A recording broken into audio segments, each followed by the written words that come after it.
بسم الله الرحمن الرحيم.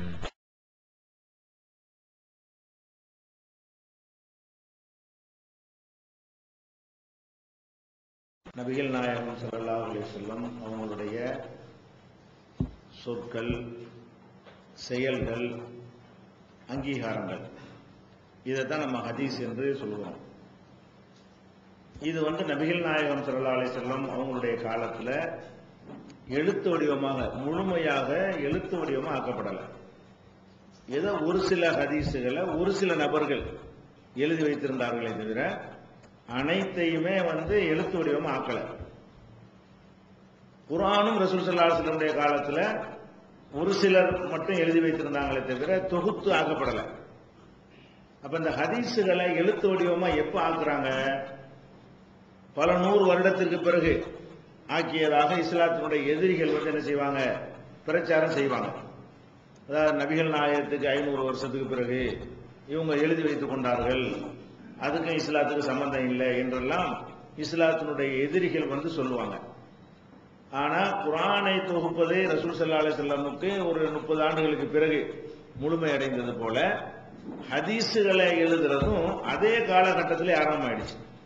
ஹதீஸுகளை தொகுக்கிறது பல 100 வருஷத்துக்கு பிறகு நடைமுறைக்கு வரல. இப்ப ஹதீஸுகளை தொகுத்த ஆசிரியர்கள் இருக்காங்க இல்லையா, பிரபலமான ஆசிரியர்கள், அவங்களுடைய காலத்தை நீங்க தெரிந்து கொண்டாலேயே இது எப்ப தொகுக்கப்பட்டுச்சுங்கிறத விளங்கிக்கலாம். ரொம்ப லாங் ஆயிட்டாதான் நிறைய கலப்பணம் வரும்.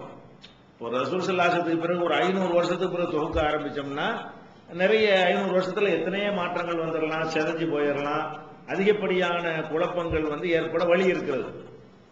ரசூல் ஸல்லல்லாஹு அலைஹி வஸல்லம் மூத்தா போய் குறைந்த காலத்துக்குள்ளேயே அது எழுத்து வடிவம் பெற்றுச்சுன்னு சொன்னா அதிக அளவுக்கு குழப்பங்கள் வருவதற்கு வாய்ப்பு இல்லை.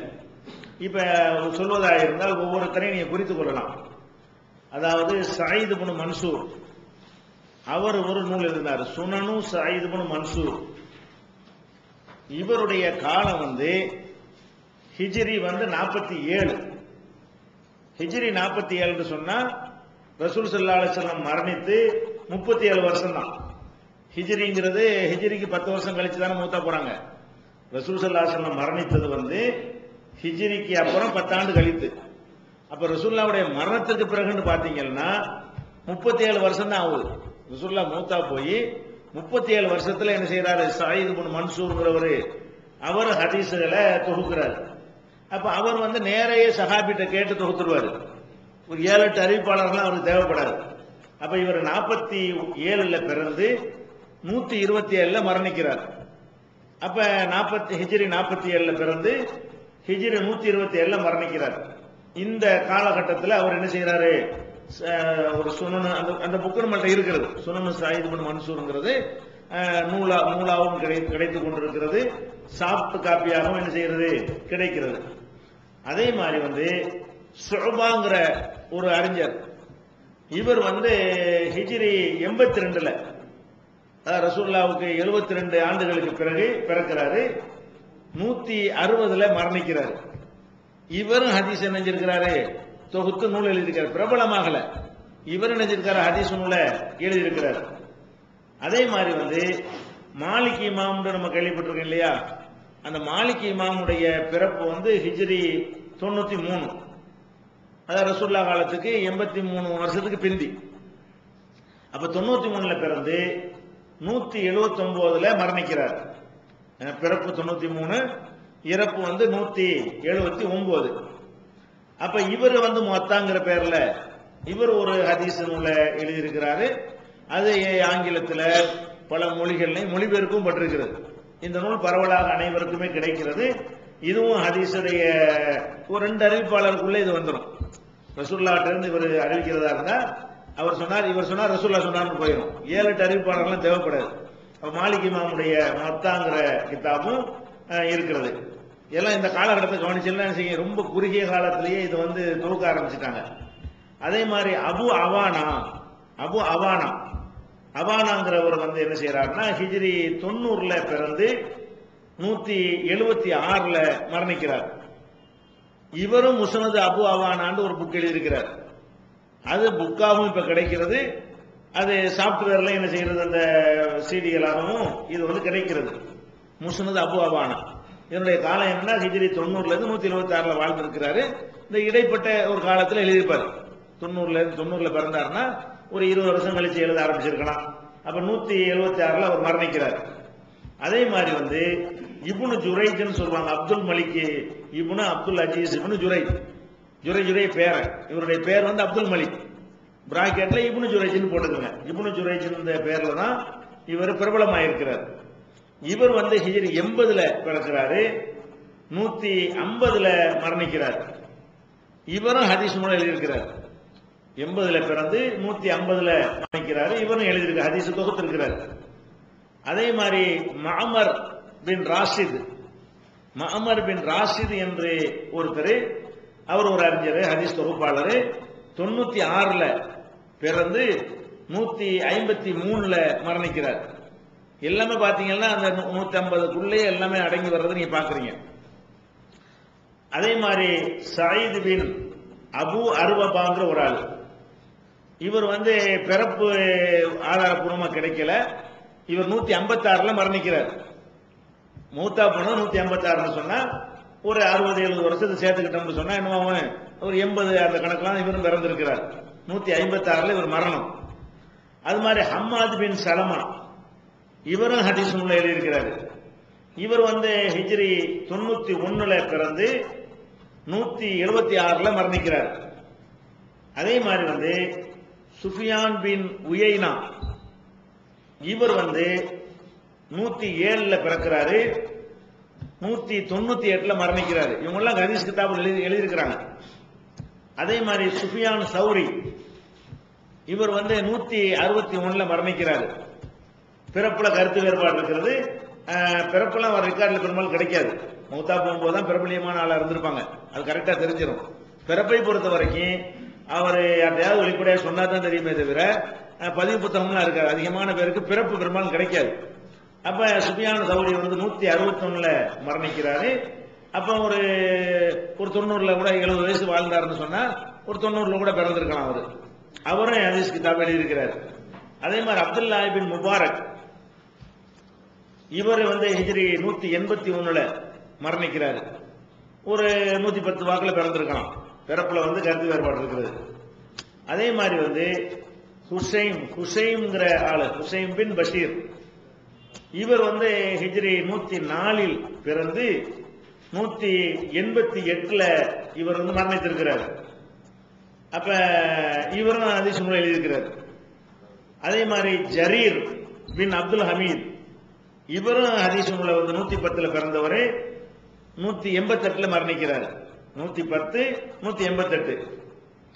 அதுக்கப்புறம் அஹ்மது இப்னு ஹம்பல், இவங்க பெரிய ஹதீஸ் நூல், இவங்க எழுதின புகாரி முஸ்லிம் எல்லாம் விட பெருசு, அதிகமான ஹதீசுகளை கொண்டது எது, முஸ்னத் அகமதுங்கிறது. அகமது இமாம் 4 இமாம்ல ஒரு ஆள்னு சொல்றாங்க இல்லையா, இவரும் ஹதீஸை தொகுத்திருக்கிறாரு. இவருடைய காலம் வந்து ஹிஜ்ரி 164 பிறந்து 241ல மரணிக்கிறார். 164ல பிறந்து 241ல மரணிக்கிறாரு. முஸ்னத் அகமது, முஸ்னத் அகமதுன்னு போடுவாங்க இல்லையா அது. அப்ப அப்ப இவரும் அகமது இமாம்ங்கிறோம். அதே மாதிரி வந்து இப்னு அபி ஷைபா, இந்த கிதாபும் பரவலாக கிடைத்து முஸன்னஃப் இப்னு அபி ஷைபான்னு சொல்லுவாங்க இந்த கிதாபுக்கு பேர். இந்த இப்னு அபி ஷைபா என்பவர் ஒரு கிதாப் எழுதியிருக்கிறாரு.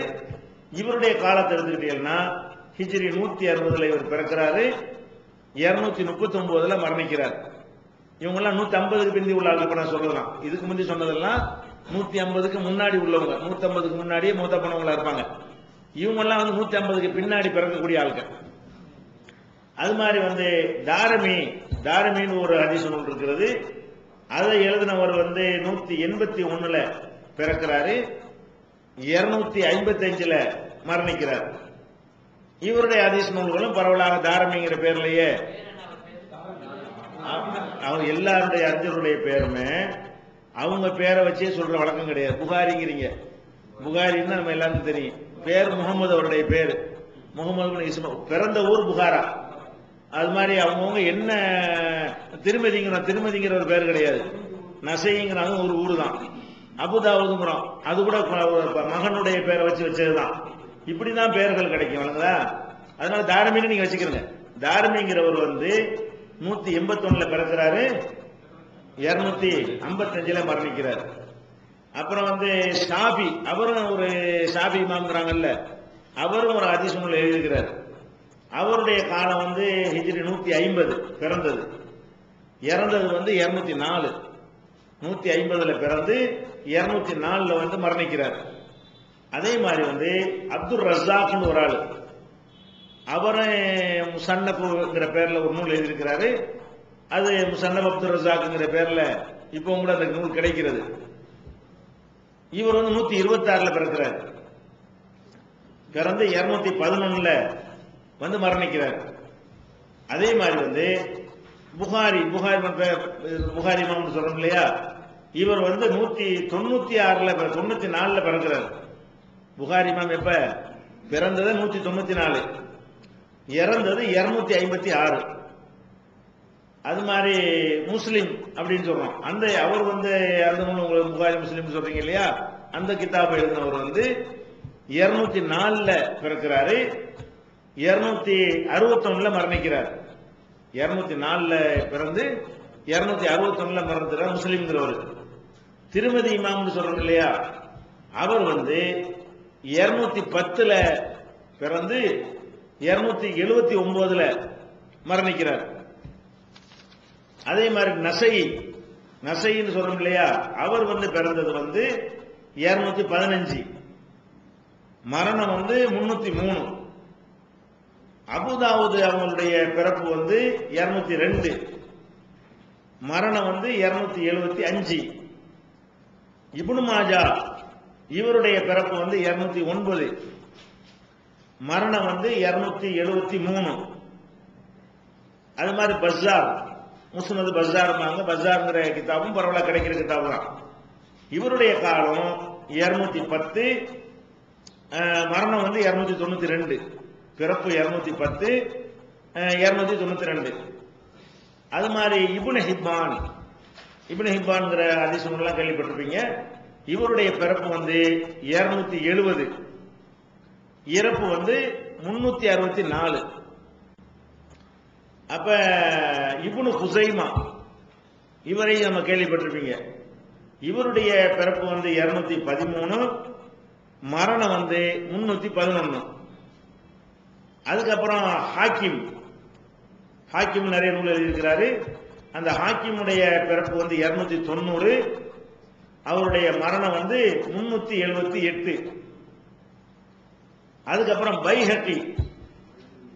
பைஹக்கிங்கிறவர் 384 பிறப்பு, 458 இறப்பு.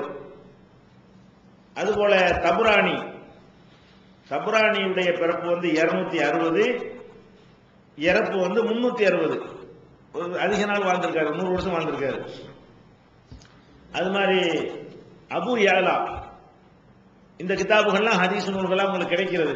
அபு யாலா இவருடைய பிறப்பு 210, இறப்பு 307. அது மாதிரி தாரகுத்னிங்கிறவருடைய பிறப்பு 300, அவருடைய இறப்பு 385. அப்ப இந்த ஆட்கள் எல்லாம் ஹதீஸுகளை தொகுத்தவங்க, அவங்களுடைய காலகட்டம். இவங்க எல்லாம் ஹதீஸ் தான் எழுதியிருக்கிறாங்க. இவ்வளவு பேர் நினைஞ்சிருக்கிறாங்க, ஹதீஸ் நூல்களை எழுதியிருக்கிறாங்க. இந்த ஹதீஸ் நூல்களை எழுதுற பொறுத்த வரைக்கும் துவக்கத்திலே, அதாவது 47 பிறந்தவர் 47 எழுதியிருக்க முடியாது. ஒரு 25 வருஷத்தை சேர்த்துக்கிறங்க, ஒரு இளைஞராவது ஆயிருக்கணும்ல. அப்ப ஒரு 30 வருஷம் சேர்த்துக்கிறங்க. ஒரு 77 80 எல்லாம் எழுத ஆரம்பிச்சுட்டாங்க. ரசூலுல்லாஹ்வுடைய ஹதீஸுகளை ஹிஜ்ரி 77 80 எல்லாம் அவங்கவுங்க கேட்டு சஹாபாக்கள்கிட்ட கேட்டு என்ன செய்யறாங்க, சஹாபாக்கள் இல்லைன்னா தாபியன்கள்ட்ட கேட்டு உடனே என்ன செய்யறாங்க, பதிவு செய்ய ஆரம்பிச்சிடுறாங்க. அவங்கவுங்க நூல்களை எழுதிட்டாங்க. அப்ப இதுல புகாரி எல்லாம் நம்ம சொல்றோம், இவங்க எல்லாம் பாத்தீங்கன்னா கொஞ்சம் ரொம்ப பிந்தி வர்றாங்க. புகாரிக்கு முன்னாடியே நிறைய பேர் நினைஞ்சிருக்கிறாங்க ஹதீஸுகளை எழுதியிருக்கிறாங்க. புகாரி நான் வரிசையா சொல்லும் கூட கடைசிக்கு முன்னாடி தான் அவர்லாம் வர்றாரு. அப்ப 200 தாண்டிடுறாரு. அவர்லாம் ஹிஜ்ரி 200 தாண்டி வந்துடுறாரு.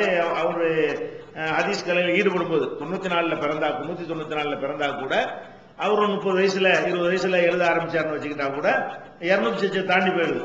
அப்ப புகாரி முஸ்லீம் போன்றவங்க தான் 200க்கு மேல வர்றாங்களே தவிர மற்ற அதிகமான அறிஞர்கள் வந்து அந்த ஹிஜ்ரி 100க்குள்ளேயே ரசூலுல்லாஹ் பிறந்து ஒரு 100 வருஷத்துக்கு உள்ளேயே அதிகமான ஹதீசுகளை வந்து அவங்க எழுதிட்டாங்க. மூன் பப்ளிகேஷன்ஸ் வெளியீடுகள்: இஸ்லாமிய அடிப்படை கல்வி, திருமுறையின் தோற்றுவாய், திருக்குரானில் அறிவியல் சான்றுகள் பாகம் 1, அர்த்தமுள்ள கேள்விகளும் அறிவுபூர்வமான பதில்களும், குரான் கூறும் ஓரிரை கொள்கை, நபி வழியில் தொழுகை சட்டங்கள், மாமனிதர் நபிகள் நாயகம், குரான் மட்டும் போதுமா, ஹதீஸ்கள் குரானுக்கு முரண்படுமா, அழகிய இஸ்லாமிய பெயர்கள், இதுதான் பைபிள், ஜனாசாவின் சட்டங்கள், ஏகத்துவமும் இணை வைப்பும், திருக்குரானின் அறிவியல் சான்றுகள் பாகம் 2, இஸ்லாம் பெண்கள் உரிமையை பறிக்கிறதா, பிறை ஓர் விளக்கம், இஸ்லாம் ஓர் இனிய மார்க்கம், நபி தோழியர் வரலாறு, குற்றச்சாட்டுகளும் பதில்களும், நோன்பு, இயேசு இறைமகனா, வருமுன் உரைத்த இஸ்லாம், உண்மை தோழர் அபுபக்கர் அலி, பெண்களுக்கான நபி வழி சட்டங்கள், அறிவுச்சுடர் அன்னை ஐசார் அலி, இஸ்லாத்தில் சொர்க்கம் நரகம், நபி தோழர்களும் நமது நிலையும், துவாக்களின் தொகுப்பு, முகைதீன் மௌலிது ஒரு ஆய்வு, குரானை எளிதில் ஓதிட, நபிகள் நாயகம் பல திருமணம் செய்தது ஏன், யாக்குத்பா ஒரு ஆய்வு, நபி வழியில் நம்ஹஜ், நபி வழியில் குழந்தை வளர்ப்பு, தராவி தொழுகை ஒரு ஆய்வு, ஜக்காத் ஒரு ஆய்வு, இஸ்லாத்தில் இல்லறம், கியாமத் நாளின் 10 அடையாளங்கள், நபிகளாரின் நற்போதனைகள், மன்னரை வாழ்க்கை, பைபிளில் நபிகள் நாயகம், இஸ்லாத்தின் பார்வையில் பில்லி சூனியம், தர்கா வழிபாடு, நபிகளாரின் இறுதி நாட்கள், இஸ்லாமிய கொள்கை, சரியான ஹதீஸ்களும் தவறான ஹதீஸ்களும், சந்திக்கும் வேளையில் கொள்கை விளக்கம், பேய் பிசாசு உண்டா, கற்பனை கதைகள், நவீன பிரச்சனைகளும் தீர்வுகளும், தப்லிக் தாகலின் தொகுப்பு, சுபகான மௌலிது ஒரு ஆய்வு, மனிதனுக்கேற்ற மார்க்கம், நேர்ச்சையும் சத்தியமும், மனனம் செய்வோம், விளக்கப்பட்ட உணவுகள், அர்த்தமுல்லா இஸ்லாம், குர்பானியின் சட்டங்கள், தொழுகை, இஸ்லாத்தின் பார்வையில் கனவுகள், இஸ்லாமிய திருமணம், இறைவனிடம் கையேந்துங்கள், மீராஜும் அதன் படிப்பினைகளும், வேதம் கொடுக்கப்பட்டோர் யார் மற்றும் prophet Mohammed the greatest man மற்றும் டிஎன்டிஜே மார்க்க அறிஞர்கள் உரையாற்றிய CD டிவிடிகள் கிடைக்கும் இடம் மூன் பப்ளிகேஷன் 83/3 மூர் தெரு, முதல் மாடி, மண்ணடி, சென்னை 1. Phone number 65690810. தொகுத்து வச்சுட்டாங்க. இப்ப இந்த காலகட்டத்தில் அதிகமான பிராடுகள் வந்து நுழைகிறதுக்கு வாய்ப்பு இல்லை, குறைவா தான் இருக்கு. பிற்காலத்தில் பிராடுகள் நுழைந்த அளவுக்கு இப்ப நுழைய முடியாது. இவங்களுடைய காலகட்டத்தில் எல்லாம் சஹாபாக்கள் தாண்டியவர்களுடைய காலம் தானே, ஓரளவுக்கு இரையச்சம் அதெல்லாம் வந்து நிறைந்திருந்த ஒரு காலம். முனாஃபிக்குகள் வேண்டாம், 1-2 ஊடு இருக்கலாமே தவிர மக்கள் எல்லாம் நன்மக்களாக, அதிகமானவங்க நன்மக்களாக வாழ்ந்த ஒரு காலம் தான். அப்ப இந்த காலத்தில் என்ன செஞ்சாங்கன்னா ஹதீசுகளை எழுத ஆரம்பிச்சுட்டாங்க. அப்ப ரசூலுல்லாஹ்வுக்கு பிறகு 500 வருஷத்துக்கு பிறகு 600 வருஷத்துக்கு பிறகுங்கிறதுலாம் கிடையவே கிடையாது. சொல்ல போனா பைஹகி, இந்த தாரகுத்னி இவங்களை வேண்டாம் கொஞ்சம் பிந்தினவங்கன்னு சொல்லலாம். பைஹகியுடைய காலம் வந்து உங்களுக்கு 384 பிறந்து 458க்கு போறாரு. அவர்லாம் கொஞ்சம் கடைசியா போறாரு. அப்ப தாரகுத்னி 300ல இருந்து 385க்கு போயிடுறாரு. இந்த மாதிரி ஹாக்கிம் வந்து 290ல இருந்து 378 வரைக்கும் போயிடுறாரு. மத்தெல்லாம் எடுத்துக்கிட்டீங்கன்னு சொன்னா 100க்குள்ள ஹிஜ்ரி 100ல இருந்து 150க்குள்ளேயே அதிகமான ஹதீஸ் நூல்கள் வந்து தொகுக்கப்பட்டு விட்டது. அப்ப இந்த ஹதீசுகளை தொகுக்கக்கூடிய நேரத்தில் அவங்க கேள்விப்பட்டது அப்படியே தான் எழுதினாங்க. இப்ப நான் சொன்ன அந்த நூல்ல உள்ள அதிகமான நூலாசிரியர்கள் என்ன செஞ்சாங்கன்னா என்னத்தை கேட்டாங்களோ அப்படி எழுதிக்கிறாங்க. அந்த சரியா தவறா அந்த மாதிரியான திங்கிங்கே வரல.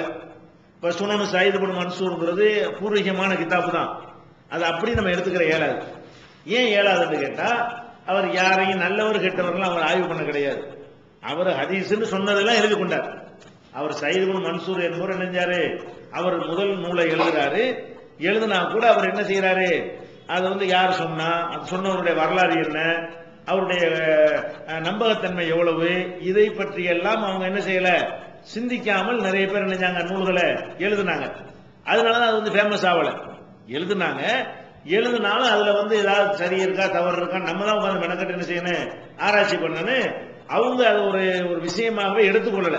நம்ம ஹதீஸை தூக்கணும், ரசூலுல்லாஹ் சொன்னதா சொல்றாங்க, ஒரு நல்ல ஒரு ஆளா தெரிகிறாரு, நம்ம எழுதிக்கிறோமே, இந்த மாதிரி நினைஞ்சிருக்கிறாங்க, எழுதி கொண்டார்கள். அப்ப இந்த பழங்காலத்து நூல்களா இருக்குமையா, இந்த புகாரி முஸ்லிம் முந்தின நூல்களா இருக்குமையானால் அதுல என்ன இருக்கணும்னா பலதும் கலந்திருக்கும், பல விஷயமான செய்திகளும் கலந்திருக்கும். நம்ம தான் என்ன செய்யணும், அந்த ஆய்வாளர்கள் என்ன சொல்றாங்கிறத வச்சு சரி தவறுங்கிறத தீர்மானிக்கிற நிலையில் இருந்தது. இதுல முதல்ல இந்த ஹதீஸ சொன்னதெல்லாம் எழுதி வைக்கிறது சரியா, இந்த கொஸ்டின் முதல்ல ஒரு ஆள் எழுப்பியிருக்கணும்ல. சும்மா இப்படி எழுதிட்டே இருக்கிறாங்க. எழுதிக்கிட்டே இருந்தா என்னவாக, பொய்யார சொன்ன ஹதீஸுகள் ஹதீஸா போயிடும், குர்ஆனுக்கு மாத்தமா சொன்னாலும் அது ஹதீஸா போயிடும். அது மாதிரி நினைவாற்றல் இல்லாத ஒரு ஆள் சொன்னாலும் அது ஹதீஸா போயிடும். அப்ப இந்த மாதிரி யாரு சொன்னாலும் ஹதீஸ்னு எழுதி வச்சோம்னு சொன்னா அது எப்படி இது மார்க்கத்தை பாதுகாக்கும், அப்படி எழுத நமக்கு மார்க்கத்தில் அது உரிமை இருக்குதா என்று முதல்ல இத கொஸ்டின் ஆக்குனவர் ஷுபா. இந்த ஹதீஸ்களைங்கிறாங்களே, இதுல ஃபர்ஸ்ட் இந்த டாபிக் எடுத்ததை யாருன்னா ஷுபா என்கிறவர் தான். அவர் ஹதீஸ் நூலும் எழுதியிருக்கிறாரு. நூல் எழுதினதோட முதல் ஹதீஸ் கலையுடைய விமர்சகர், அது ஆய்வாளர், முதல் ஆய்வாளர் யார சொல்லலாம், ஷுபா என்பவரை தான் சொல்லலாம். அவர் தான் என்ன பண்றாருன்னா, அது எப்படி ஒரு ஆளு ஹதீஸ்னு சொல்றாருன்னு சொன்னா அது எப்படி நம்ம அப்படி ஏத்துக்கிறது, அவரை நம்ம ஆய்வு செய்ய வேணாமா, ரசூலுல்லாஹ் சொன்னாங்களா என்பதை நம்ம உறுதி செய்ய வேணாமா, அவர் சொன்னார்னா அவருக்கு யார் சொன்னாருன்னு நம்ம கேட்க வேணாமா, அவருக்கு யார் சொன்னார் நம்ம கேட்க வேணாமா, அவங்க எந்த மாதிரி ஆட்கள் என்பதை நம்ம விசாரிக்க வேண்டாமா என்று இந்த மாதிரியான கேள்விகள் எல்லாம் கேட்டு சரியா தவறாங்கிறத நம்ம ஆய்வு பண்ணித்தான் எடுத்துக்கொள்ளணும். ஏன்னா ஒவ்வொரு ஆள் வழியா வருது. அவர் எதனால இந்த பிரச்சனை எழுப்புறாருன்னு கேட்டா, குர்ஆன் என்பது ஒரு ஆள் அறிவிக்கிற அறிவிப்பு கிடையாது, ஒட்டுமொத்த மக்களும் இதான் குர்ஆன் சொல்லிட்டாங்க. அதை போய் ஆய்வு பண்ண தேவையில்லை. கெட்டவர்கள் 10 பேர் இருந்தா கூட நல்லவங்க 90 பேர் இருப்பாங்க கண்டிப்பா. அனைவரும் சேர்ந்து குர்ஆன் சொல்லிட்ட காரணத்தினால அதை போய் இது குர்ஆனா இருக்குமா, இது ரசூலுல்லாஹ் சொல்லியிருப்பாங்களான்னு டவுட் வர தேவையில்லை. ஒட்டுமொத்தமா எல்லாரும் சொல்றாங்கல்ல. ஹதீஸுகளை பொறுத்த வரைக்கும் நேத்தே நம்ம சொன்ன மாதிரி, முதல் பாடத்தில் சொன்ன மாதிரி, ஒருத்தர் சொல்வார் இல்ல 2 பேர் சொல்வார், மீதி உள்ள ஆட்களுக்கு என்ன செய்யாது தெரியாது. அப்ப ஒருத்தர் 2 பேரை சொல்லி அவற்றிலிருந்து ஒருத்தர் 2 பேரை கேட்டு அவற்றிலிருந்து ஒருத்தர் 2 பேரை கேட்டா அது எப்படி அவ்வளவு ஆத்தன்டிக்கா இருக்க முடியும்? அப்ப ஒரு ஆள் மூலமா வரக்கூடிய செய்தி இருந்தா நம்ம தீர விசாரிக்கணுமா இல்லையா என்கிற மாதிரி என்ன செய்யறாரு, இந்த சில கேள்விகளை முதல்ல எழுப்பினவர் யாரு, ஷுபா தான் எழுப்புறாரு. இந்த ஹதீஸ் கலையுடைய அந்த தலைவர் கூட அவங்க சொல்லுவாங்க, இவர் தான் ஸ்டார்டிங், இவர் விதைச்ச விதையில தான் இன்னைக்கு அவ்வளவும் திரட்டப்பட்டதும் ஆய்வு செய்யப்பட்டதும் இன்னைக்கு வரைக்கும் நம்ம பேசிக்கணும். அந்த பேரை உலகத்துக்கு தெரியாது. நூலை எழுதினாரு, ஆய்வாளராக இருந்தாரு. இன்னைக்கு நீங்க போய் கேளுங்க, ஷுபானா யாருன்னு கேளுங்க, ஒரு கேள்வி மாதிரி முஸ்லிம் மக்கள்கிட்ட கேளுங்க, அப்படின்னா யாருன்னு தெரியாது. யார அவருக்கு பிந்தி வந்த ஆளுக்கு எல்லாரும் தெரிஞ்சு வச்சிருக்கிறாங்க. யாரு ரொம்ப தெரிஞ்சு வச்சிருக்கணுமோ அவரை பத்தி இந்த சமுதாயத்துக்கு என்ன இல்ல, ஆலிம் சாகல் கேட்டா கூட தெரியாது. ஷுபானா யாருன்னு தெரியுமான்னு கேட்டா மறைக்கிறது இல்ல, அவருடைய சில பேர் தான் பிரகாசம் அடைவாங்க. அவங்களுடைய மாணவர்களை வைத்து ஒருவர் பிரகாசம் அடைய எதை வச்சு ஆவாரு, அவருக்கு கீழே நிறைய ஸ்டூடெண்ட்கள் இருந்தாங்கன்னு வைங்க, அவங்க வழியாக பரவிடும். இவரு ஒத்தையா நின்றுகிட்டு போராடிக்கிட்டு இருந்தாரு. இப்ப புகாரி இமாம்லாம் ஏன் ஃபேமஸ் ஆனார்னு கேட்டா, இந்த புகாரி முஸ்லீம்ங்கிறோம்ல, முஸ்லீமும் புகாரியுடைய மாணவர், திருமதிங்கிறோம்ல அவர் புகாரிக்கு மாணவர், அது மாதிரி அபுதாவுங்கிறோம்ல அவர் புகாரிக்கு மாணவர். அவருடைய மாணவர்கள்லாம் பெரிய பெரிய விற்பனர்களா இருந்ததுனால அவங்க மக்கள் எப்படி கொண்டு போவாங்கல்ல, சங்கிலி சொல்றா புகாரி புகாரி புகாரி புகாரி போயிரும்ல. அந்த மாதிரி ஒரு இருட்டடிப்பு செய்யணுங்கிறது செய்யல. அது அறியாமல் போன காரணம் என்னன்னு கேட்டா, ஆய்வாளர்கள் தேடி எடுக்கிற அளவுக்கு தகவல் பாதுகாக்கப்பட்டு தான் இருக்கிறது. அதை கொண்டு போய் சேர்க்கல. தகவல் இருக்க போய் நாமளே சொல்றோம் உங்களுக்கு. அந்த செய்திகள்லாம் இருட்டடிப்புலாம் ஒண்ணு செஞ்சிடல. பொதுவா ஒரு செய்தி சென்றடைகிறதா இருந்தால் அதுக்கு நெட்வொர்க் இருக்கணும். அவங்களுக்கு அந்த மதுஹபுகள்ங்கிற அதெல்லாம் ஏன் பரவுனது, அந்த மதுஹப்னு சொல்லக்கூடிய இமாம்களா இருந்தவங்க, அவங்களுடைய மாணவர்களா இருந்தவங்க எல்லாம் அரசு பதவியில இருந்தாங்க. அபு ஹனீஃபா இமாமுடைய மாணவர்கள்லாம் சில பகுதிகளில் காட்சியாக முஸ்லீம் நாடுகளா இருந்ததுனால அரசு பதவியில கலெக்டராக இந்த மாதிரி பொறுப்புகள்ல இருந்தாங்க. அப்ப அவருடைய கருத்துக்களை அப்படி கொண்டு போய் என்ன செய்வாங்க, மக்கள்கிட்ட பிரச்சாரம் பண்ணி விட்டுருவாங்க. அப்படி இல்லாத சுஃபியான் சௌரி, சுஃபியான் பின் உயைனாவெல்லாம் அபு ஹனீஃபா அந்த ஷாஃபியை விட நல்ல சிறந்த ஒரு அறிஞர் தான். அவங்களுக்கு இந்த மாதிரி பேச கிடையாது. அறிஞர்கள் சிறந்தவங்களா இருந்தா கூட ஒரு ஷாஃபி, ஹனபி, மாலிகி இவங்களுக்கு மாலிகி இமாம்கெல்லாம் அந்த ஹாரூன் ரஷீதுங்கிற மன்னர் அப்படி சப்போர்ட் பண்ணார். அந்த மாதிரி மன்னரே என்ன செஞ்சாரு, அவர் கிதாபை தான் எல்லாரும் படிக்கணும் அப்படின்னு சொல்லி அதை சட்டமாக்கினார் மொத்தாங்கிற கிதாபை. அப்ப அவருக்கு அதனால ஒரு பேசு கிடைச்சிருது. பேசு இல்லாம இப்ப நீங்க தௌஹீத் ஜமாத் நம்ம இருக்கிறோம், இன்னைக்கு நம்ம அதிகமா வளர்ந்துருக்கிறோம். எதை வச்சு வளரணுங்கிறீங்க, பேஸ்ல அது கிளை மாவட்டம் நெட்வொர்க்கு மர்க்கசுகள் ஒரு இந்த தொடர்புகள் இந்த மாதிரி இருக்கும்போது என்ன செய்ய இந்த கருத்து மக்கள்கிட்ட சரசரன்னு போய்கிட்டே இருக்கும். அவன் இவன் இருக்கிற அவனுக்கு தெரியாது, அவன் இருக்கிற இவனுக்கு தெரியாது இருந்தாங்கன்னா இப்ப சேராது. அந்த காலத்து தௌஹீத் முதல்ல நம்ம சொல்றோம், எல்லா காலத்திலும் சொல்லப்பட்டுச்சு. நம்ம தௌஹீத் சொல்ற மாதிரியே ஒரு 50 வருஷத்துக்கு முன்னாடி சொல்லப்பட்டுச்சு, 100 வருஷத்துக்கு முன்னாடி இந்த தமிழகத்தில் சொல்லப்பட்டிருக்கிறது, 200 வருஷத்துக்கு முன்னாடி சொல்லப்பட்டிருக்கிறது. அந்த ஊர்ல சொல்வார், அவராவது முடிஞ்சு போயிடும். இதை எடுத்து நெட்வொர்க் பண்ணி அப்படி சங்கிலிக்கிறோர் ஆக்கிட்டு போகணும்னு ஒரு பிரச்சனை இருந்தால் அது மட்டும் என்ன செய்யும் பரவலா மக்களுக்கு நம்ம தான் முதல் சொன்னோமா? கிடையாது. நம்மளோட அதிகமா சொன்னவர்கள், அதிகமா உழைத்தவர்கள் இருக்கிறாங்க. அவங்க சொன்னாங்களே தவிர இதை எப்படி நெட்வொர்க் பண்றது, எப்படி பரவலா கொண்டு சென்றடைவதுன்னு அவங்க சேர்க்காதனால அது அதிகமா போகல. இப்படி சேர்த்தவங்களுடைய செய்திகள் கரெக்டா போயிருக்கிறது. அதனால சோவாங்கிறவர் இவர் என்ன செய்யறாரு, இந்த விஷயங்களை எல்லாம் எடுத்து ஃபர்ஸ்ட் என்ன செய்யறாரு, கேட்கிறாரு. இது எப்படி சரியா வரும், நம்ம எப்படி அப்படி ஏத்துக்கிறது? அதுக்கு காரணம் இருக்குது.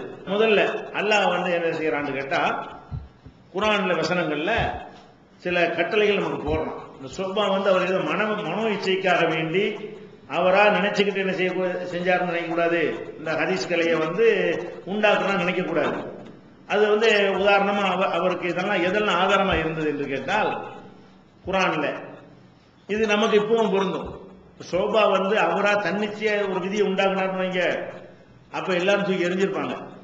நானா ஒரு புது விதியை உண்டாக்குனா நிக்குமா? நிக்காது. நம்ம ஒரு விதியை உண்டாக்குறோம் என்று சொன்னால், நாம கூட இப்ப சோபாவை எதுக்கு மதிக்கிறோம் என்றால், அவர் தன்னிச்சையா உண்டாக்கல. அவர் தன்னிச்சையா நான் ஹதீஸுக்கு நான் ஒரு விதியை உண்டாக்குறேன்னா நீ யாரையா உண்டாக்குறதுக்கு அப்படின்னு நம்ம இப்பவும் கேட்டுருவோம். அவர் உண்டாக்குனாருன்னு சொன்னா அந்த இதுக்கெல்லாம் காரணமா இருந்தது என்னன்னு கேட்டா, சில குர்ஆன் வசனங்களை வச்சுதான் உண்டாக்குறாரு. குர்ஆனுடைய கட்டளைகளை வழிகாட்டுதலை வச்சு தான் என்ன செய்யறாரு. இப்ப ரசூலுல்லாஹ் மூத்தா போயிட்டாங்கன்னு வருது, மூத்தா போனவன கருத்து வேறுபாடு வருது. மூத்தாயிட்டாங்களா இல்லையா கருத்து வேறுபாடு வருது. அதிகமான மக்கள் மூத்த ஆவல அப்படிங்கிற கருத்துல இருக்கிறாங்க. உமர் ரலியல்லாஹு அன்ஹு கூட அந்த கருத்துல தான் இருந்தாங்க. அப்ப அபூபக்கர் மட்டும் என்ன செய்யறாங்க, ரசூலுல்லாஹ் மூத்தா போயிட்டாங்க அப்படின்னு சொல்றாங்க. இப்ப அபூபக்கர் சொன்னதை மக்கள் ஏத்துக்கிட்டாங்க. ஏன் ஏத்துக்கிட்டாங்க? ஆதாரத்தினாலதான். அபூபக்கருக்கு அவங்க ஏத்துக்கிறவே கிடையாது. அபூபக்கர் சொன்னதை ஏத்துக்கிட்டாங்கன்னு கேட்டா, அவர் குர்ஆனுக்கு போடுறாரு, இன்னக்கு மையத்துன்னு இன்னக்கும் மையத்துங்கிறாரு. அல்லாஹ்வுடைய வசனம் இருக்கு, நம்ம கவனிக்காம இருந்துட்டோமே அப்படின்றதுனாலதான் அபூபக்கர் சொன்னா அந்த மக்கள் அப்படியே என்னஞ்சாங்க, ஏத்துக்கிட்டாங்க. அப்படிதான் அந்த காலத்துல மக்கள் இருந்தாங்க. இந்த காலத்துல மனுஷன் சொன்னா கண்ணு மூடி ஏத்துக்குவாங்க. அந்த காலத்துல ஒரு ரூலையோ ஒரு விதியோ ஒரு சட்டத்தையோ சொல்வதாக இருந்தால் குர்ஆன்ல இருக்குன்னு காட்டிட்டு அப்படியே சரண்டர் ஆயிடுவாங்க. அப்படியான ஒரு சூபாவுடைய காலம் அப்படி காலம் தான், சஹாபாக்கள் காலம் அப்படி காலம் தான். இல்லாட்டி அந்த கொந்தளிப்பா இருந்த இடத்துல வெட்டி போட்டிருப்பாங்க. அபூபக்கர் இந்த மாதிரி சொல்லியிருப்பாரு ஆதாரம் இல்லாம. அப்ப உமருடைய வாழ்க்கை முதலாளி இவர் தான் பலியாயிருப்பார். ஏன்? அவ்வளவு பயங்கரமான கோபத்திலையும் ஒரு வெறி பிடித்த நிலையில் இருந்தாங்க. நான் செஞ்ச தலை சீவிடுவேன், ரசூலுல்லாஹ் மூத்தாயிட்டதா சொன்னா தலையை வெட்டிடுவேன்னு சொல்லி அந்த மாதிரி கடுமையா உமர்லான இருந்தாங்க. இப்படியான கோபமா இருக்கிற மக்கள்கிட்ட போய்கிட்டு ரசூலுல்லாஹ் மூத்தா போயிட்டாங்க மொட்டையா சொல்லியிருந்தாருன்னா கதையை வேற மாதிரி போயிருக்கும். அப்ப அந்த உணர்வுகளை எல்லாம் தூக்கி எரிஞ்சிட்டு அவங்கள இவருடைய கருத்தை ஏற்றுக்கொள்ள வைத்தது எதுன்னு கேட்டீங்கன்னா குர்ஆனுடைய வசனம் தான். அப்ப அவர் என்ன செய்யறாருன்னு கேட்டா, 9வது உதாரணமா எடுத்துக்கிட்டீங்கன்னா 9வது அத்தியாயத்துல 101வது வசனம் குர்ஆன்ல இருக்குது. அதுல என்ன இருக்குன்னு கேட்டா, ஒமன் ஹவுலக்கும் மினல் ஆராபி முனாஃபிகூன, உங்களை சுற்றி இருக்கக்கூடிய கிராமவாசிகள்ல முனாஃபிக்குகள் இருக்கிறார்கள். இரட்டை வேஷம் போட முஸ்லிமில் நடித்துக் கொண்டிருப்பவர்கள் இருக்கிறார்கள். ஒமின் அகலில் மதீனத்தி, மதீனாவாசிகளிலும் மரது அல நிஃபா, நயவஞ்சகத்தனத்திலே ஊறி திளைத்தவர்கள் இருக்கிறார்கள். லா தஅலமுஹும், அவங்க நீ அறிய மாட்டாய். நஹ்னு நஅலமுஹும், நாம் அவர்களை அறிந்து வைத்திருக்கிறோம் அப்படிங்கிற மாதிரி ஒரு வசனம் குர்ஆன்ல 9:103 அல்லாஹ் சொல்லி காட்டுகிறான். அப்ப இந்த வசனம் என்ன சொல்லுதுன்னா, மனிதர்கள்ல ரசூலுல்லாஹ்வுடைய காலமா இருந்தா கூட அதுலயும் நல்லவங்களும் கெட்டவங்களும் இருந்திருக்கிறாங்க.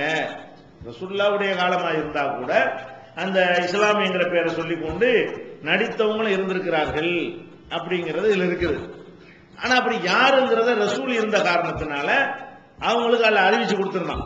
இன்னும் நேர முனாஃபிக் என்பது அல்ல நினைஞ்சா அறிவிச்சு கொடுத்திருந்தா அவங்க எச்சரிக்கை பண்ணிட்டு போயிட்டாங்க. மீதி உள்ளவங்க எல்லாம் ஃபில்டர் ஆயிடுச்சு. ரசூலுல்லாஹ்வுடைய காலத்துல என்னவாயிடுச்சு, ஃபில்டர் ஆயிடுச்சு. முனாஃபிக்கான ஒரு ஆளை ஒரு தலைவராகவோ ஒரு அறிஞராகவோ நல்ல மனிதராகவோ நல்ல தலைவராகவோ ரசூல் அடையாளம் காட்டல. அதனால அந்த ரசூல்லா காலத்துல வஹியை கொண்டு இப்படி ஆகிவிட்டது. அவர் என்ன ஷோபாவுடைய அந்த அறிஞர்களுடைய ஆய்வுனா என்னன்னு கேட்டா, ரசூல்லா காலத்திலே இப்படி இருந்திருந்தாங்கன்னா அல்லாஹ்வுடைய வஹியுடைய காணும், அல்லாஹ் அப்படி எச்சரிச்சுட்டான், உங்களுக்கு தெரியாது எனக்கு தான் தெரியும்னு சொல்லி அவன் அடையாளம் காட்டிட்டான். அப்ப அடுத்த ஜெனரேஷன் எப்படி இருக்கணும், அது எப்படி யார் அடையாளம் காட்டுவோம் நமக்கு? அதுலயும் இருக்கத்தானே செய்யும். அல்லாஹ்வுடைய ரசூல்கிட்ட நேரடியாக பாடம் படித்தவர்களையே நடித்தவர்களும் நல்லவங்களும் கலந்து இருக்கிறார்கள் என்று சொன்னால் அடுத்த தலைமுறையில எப்படி அனைவரும் நல்லவங்களா இருக்க முடியும்? அதுலயும் பிராடு இருக்கலாம், மோசடிக்காரர் இருக்கலாம், பலவிதமான சந்தேகத்துக்குரியவர்கள் இருக்கலாமே என்று சொல்லி அவர் என்ன செய்யறாரு, திங்க் பண்றதுக்கு ஒரு இது மாதிரியான வசனங்களை கோட் பண்றாரு. இப்போது விற்பனையில் இஸ்லாம் கூறும் பொருளியல் சகோதரர் பிஜே அவர்கள் உரையாற்றிய பொருளாதாரம் சம்பந்தமான 27 மணி நேர தொடர் சொற்பொழிவு. என்ன வியாபாரம் செய்யலாம், பங்குச் சந்தையில் ஈடுபடலாமா, இன்சூரன்ஸ் செய்யலாமா, MLM வியாபாரத்தில் ஈடுபடலாமா, குத்தகை, பங்கு வணிகம் மற்றும் வியாபாரம் தொடர்பான அனைத்து சந்தேகங்களுக்கும் குர்ஆன் ஹதீஸ் அடிப்படையில் தெளிவான விளக்கங்கள் 3 டிவிடிகளாக விலை ரூபாய் 75 மட்டுமே. கிடைக்கும் இடம் TNDJ வீடியோ விஷன், நம்பர் 30, அரண்மனைக்காரன் தெரு, மண்ணடி, சென்னை 1. இஸ்லாத்தை குர்ஆன் மற்றும் ஹதீஸ் வாயிலாக அறிந்திட அழகிய இணையதளமான onlinepj.com என்ற இணையதளத்திலிருந்து எடுக்கப்பட்ட இஸ்லாம், அரசியல் மற்றும் சமூக கேள்விகளுக்கான பதில்களின் ஒரு தொகுப்பு. கொள்கை விளக்கம், தொழுகை, நோன்பு, ஜக்காத், ஹஜ், அரசியல் மற்றும் பொதுவான பதில்கள் உள்ளிட்ட சுமார் 300 கேள்விகளுக்கான பதில்கள் அடங்கிய இந்த புத்தகத்தின் விலை ரூபாய் 150 மட்டுமே. தமிழ்நாடு தௌஹீத் ஜமாத்தின் புதிய வெளியீடு, மாதம் ஒரு பிரசுரம், கட்டுரைகளின் தொகுப்பு, விலை ரூபாய் 120 மட்டும். கிடைக்கும் இடம் TNTJ வீடியோ விஷன், எண் 30, அரண்மனைக்காரன் தெரு, மண்ணடி, சென்னை 1. செல் 9500168989. அதே மாதிரி குர்ஆன்ல ஹுஜராத்ங்கிற சூராவுல ஒரு வசனம் இருக்கிறது, இன்ஜாக்கும் ஃபாசிக்கும் பிநபையின், ஒரு தீய ஒருத்தன் ஒரு செய்தியை உங்களிடத்தில் கொண்டு வந்தாரையானால் ஃபதபையனு, நீங்கள் என்ன செய்யுங்க, அதை தீர விசாரித்துக் கொள்ளுங்கள். அன்துஸீபு கௌமம் பிஜஹாலத்தின், இல்லன்னா அறியாமை. நான் குஜராத்ங்கிற சூறாவுல நம்பருக்கு அப்புறம் சொல்றேன். என்ன குஜராத்ங்கிற சூறாவுல எல்லாம் என்ன செய்யறான், இதை சொல்லி காட்டுறான். அப்ப ஒரு செய்தி ஒருத்தர் கொண்டு வந்தாருன்னு கேட்டா நீங்க தீர விசாரிக்கணும். தீர விசாரிக்காட்டி என்ன செய்வீங்க, நல்லவனை பிடிச்சி கெட்டவன் சொல்லி கொடுவீங்க, நல்லவனுக்கு எதிராக நீங்க என்ன நடவடிக்கை எடுத்துருவீங்க. அந்த மாதிரி செய்து விடாதீர்கள்ங்கிற வசனம் குர்ஆன்ல இருக்கிறது. இது என்ன செய்யறாரு, தீர அல்லாஹ் விசாரிக்க, ஆளை விசாரிக்க சொல்றானா இல்லையா? அல்லாஹ் என்ன சொல்றான்னா, ஒரு ஆளு செய்தியை கொண்டு வந்தாருன்னா கண்ணை மூடி ஏத்துக்கிற கூடாது. இவன் யாரு, எது கொண்டு வந்தா, அது உண்மையான செய்திதானா பொய்யான செய்திதானான்னு சொல்லி ஒரு செய்தி உங்கள்கிட்ட வறுமையானால் அதை தீர விசாரிப்பத பையனும், தீர விசாரித்துக் கொள்ளுங்கள் என்று என்ன செய்யறான், அல்லாஹ் சொல்லி காட்டுகிறான். அப்ப தீர விசாரித்தல் என்பது நமக்கு மார்க்கத்தில் சொல்லப்பட்ட ஒரு கடமை. இதெல்லாம் ஒரு காரணமா இருக்குது. அதாவது முதல்ல நல்லவங்க கெட்டவங்க இருப்பாங்க என்பதை அந்த குர்ஆன் சொல்லுகிறது. இரண்டாவது குர்ஆன் என்ன சொல்லுதுன்னு கேட்டா, ஒரு செய்தியை ஒருத்தன் கொண்டு வந்தான்னா செய்தியை மட்டும் பார்க்காத, கொண்டு வந்தவனையும் பாரு. இந்த வசனம் அதானே சொல்லுது. உங்கள்ட்ட ஒரு தீயவன் ஒரு செய்தியை கொண்டு வந்தான்னு சொன்னா நீங்க பையனும் அதை தீர விசாரியுங்கள், கரெக்டான செய்தான என்று செய்யுங்க, தீர விசாரியுங்கள். ஒருத்தன் சொல்ல கேட்டுக்கிட்டு இன்னொருத்தனுக்கு எதிராக ஒரு புகாரை சொல்லுவான், இவன் சொல்ல கேட்டு அவனுக்கு அணிதிரிச்சிட முடியுமா? இவன் சொல்ற அந்த செய்தி உண்மையா கரெக்டா, இவன் சரியா சொல்றானா பொய் சொல்றானா, இவன் என்ன நோக்கத்துக்கு சொல்றான், இதையெல்லாம் நீங்க ஆய்வு செய்யுங்க என்று குர்ஆன் கட்டளையிடுற காரணத்தினால நம்ம என்ன செய்ய வேண்டியிருக்கு, ஆய்வு செய்ய வேண்டிய அவசியம் இருக்குதுங்கிறத அவர் அடுத்து எடுத்து வைக்கிறார். அடுத்து என்ன செய்யறாருன்னு கேட்டா, இப்ப இப்படி ஆய்வு செய்யும் பொழுது உள்ளத்துல உள்ள நமக்கு அறிந்து கொள்ள முடியுமா? ஒருத்தன் முனாஃபிக்கா இருக்கிறான், நடிக்கிறான், நமக்கு அறிந்து கொள்ள இயலுமா? அறிந்து கொள்ள இயலாது. ஆனா அதை என்ன செய்யறாரு, யோசிக்கிறார், நமக்கு அறிந்து கொள்ள இயலாது. ஆனால் நமக்கு மார்க்கத்துடைய கட்டளை என்ன? வெளிப்படையானதை பார்க்கறது நம்ம கட்டளை. நமக்கு அல்லாஹ் கொடுத்த கட்டளை என்ன? உள்ளத்துல என்ன இருக்குங்கிற டாபிக்லாம் நமக்கு கிடையாது.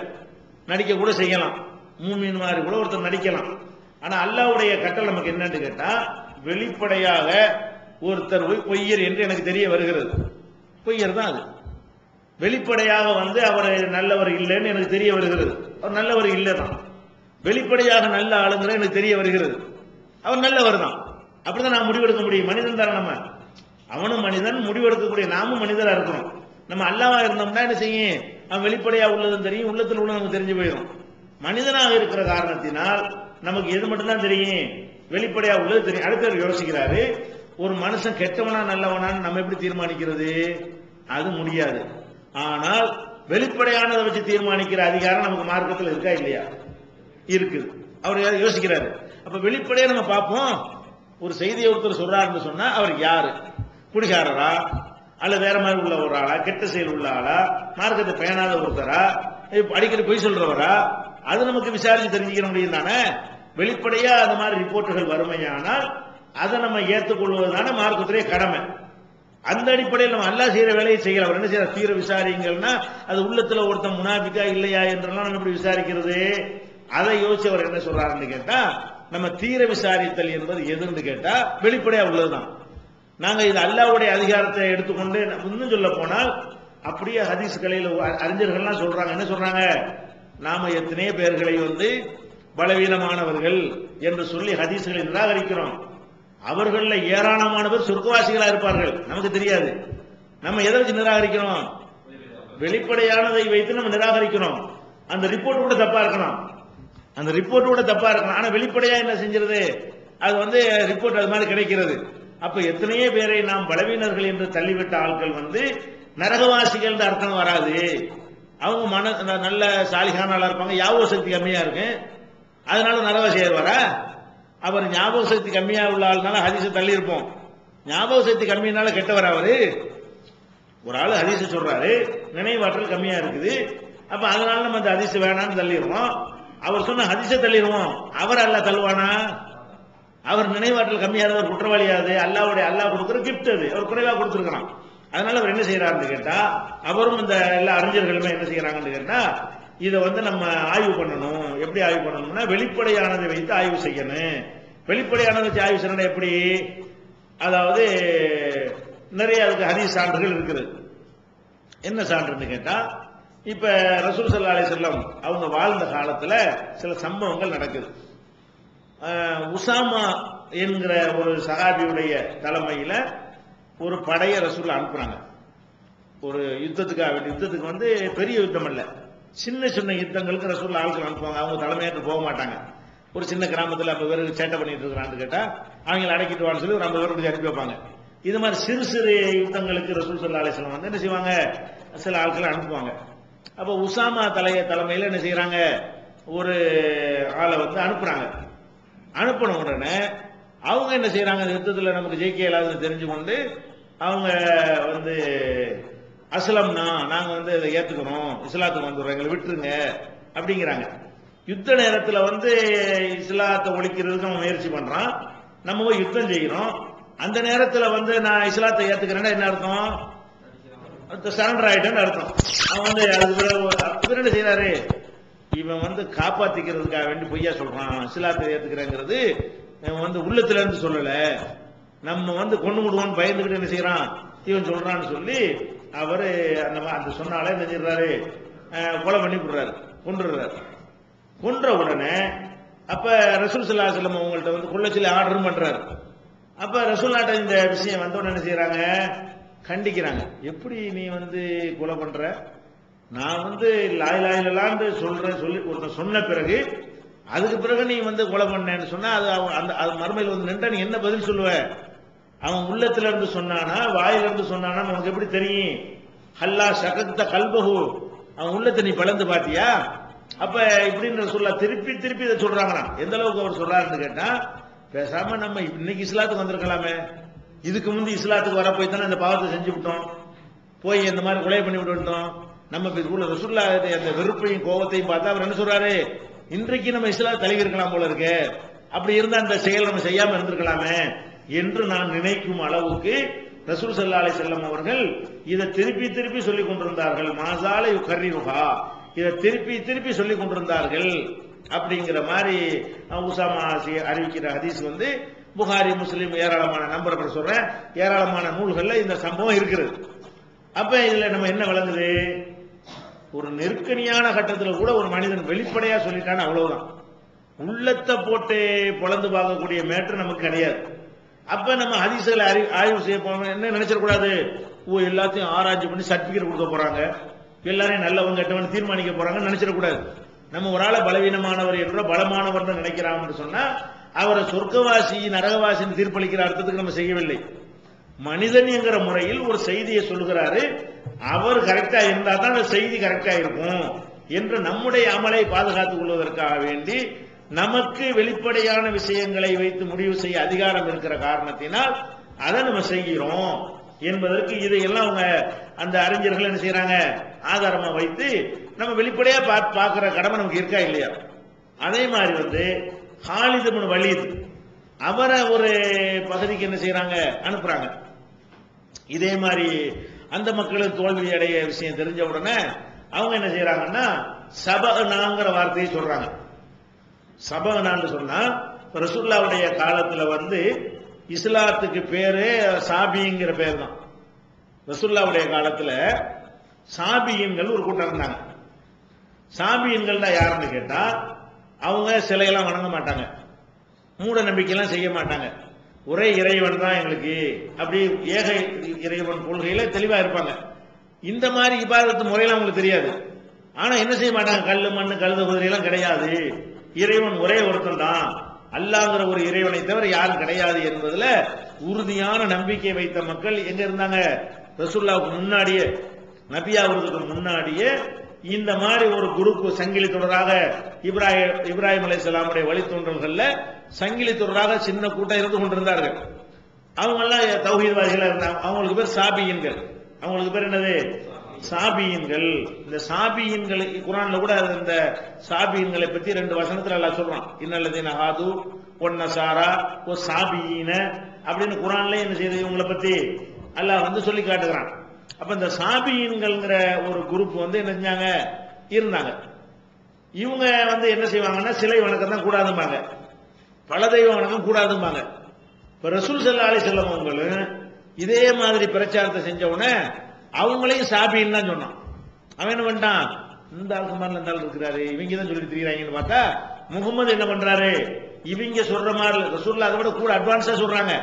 அவனுக்கு அது தெரியல, அந்த ஆளுக்குள்ள சிலையை உடைக்கணுங்கிறாங்க, இவர் உடைக்கணுங்கிறாரு. அதனால இவர் யாரு, இவர் ஒரு சாபி அப்படின்றாரு. அப்ப அந்த சாபிங்கிறது பன்மை, சாபிங்கிற ஒருமை. சாபின்னா நிறைய பேருக்கு சொல்ற வார்த்தை, சாபின்னா ஒரு ஆள். அப்ப ரசூலுல்லாஹ் இந்த சாபியன்களில் ஒருவருங்கிற கருத்துப்பட அவரை சாபின்னு சொல்லிட்டாங்க. ரசூலுல்லாஹ்வுக்கு பேர் என்னது, மக்கா காபிர்கள் வச்ச பேரு, அவர் ஒரு சாபி. அப்ப இதுக்கு நிறைய நீங்கள் ஆதாரம் பார்க்கலாம். எப்படி பார்க்கலாம்னு கேட்டா, ஒரு பிரயாணத்தில் போய் கொண்டிருக்கும் பொழுது தண்ணி இல்லாம தேடி குறிச்ச சஹாபாக்கள் அனுப்புவாங்க. ஒரு பொம்பளை தண்ணி வச்சிருப்பான். அப்ப அந்த தண்ணி கூட்டு கேட்டு கூட்டு வருவாங்க.